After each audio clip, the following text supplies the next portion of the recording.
Salam vatandaşlar.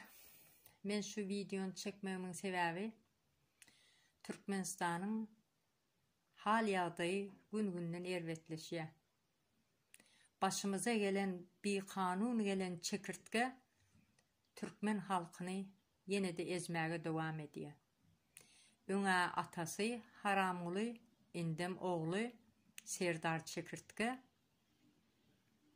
halk bilen işi yok. Yılan gitti, yöne kuyruğu kalıptır. Şun YouTube'da birce oğlancık kesel yatır. Men ölösüm gelen ak, bana kömek edin diye.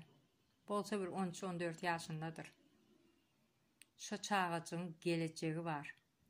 Devlet nerede, nämçin şu çağa kömek eden ak?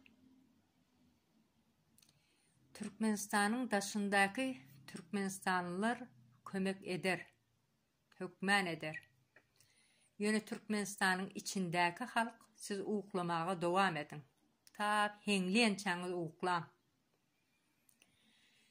Bir iki setir koşkuyum var. Yat yerlerde kulçuluğu besedip vatandaşlar dolan olayın vatana. Bütün dünya otur bize seyredip vatandaşlar dolan olayın vatana. 30 yıldır diktatörler baş oldu. Şol sebepli Türkmen halkı aç kaldı. Çağalarımız enatadan daş kaldı. Vatandaşlar dolan olayın vatana. Ata vatan ehli Türkmen halkınki. Vatan değildir dine haramlarınki. Olurun bolşu bütün dünyaya gülkü. Adalatı getirelim vatana.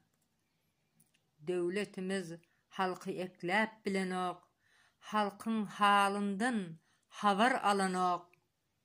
Kesellerimiz doktoru pul tapanok. Vatandaşlar dolan olayın vatana. Vatanımızda parlament devlet kuruluyun. Neslimizi halal terbiye berelin.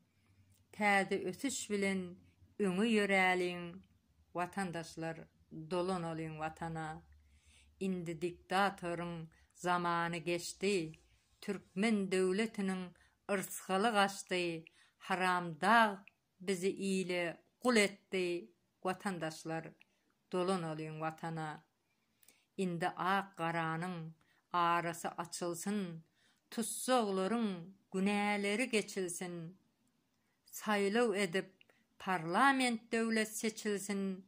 Vatandaşlar yörgüdeliň vatana. Türkmen halky garyplygy çekmesin. Çağalarımız kesel bolup ölmesin. Enatalar kömek sorap ağlamasın.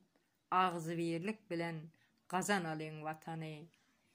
Vatandaşlar yörgüdeliň vatana. Vatandaşlar dolan olayın vatana. Hoş, sağ olun.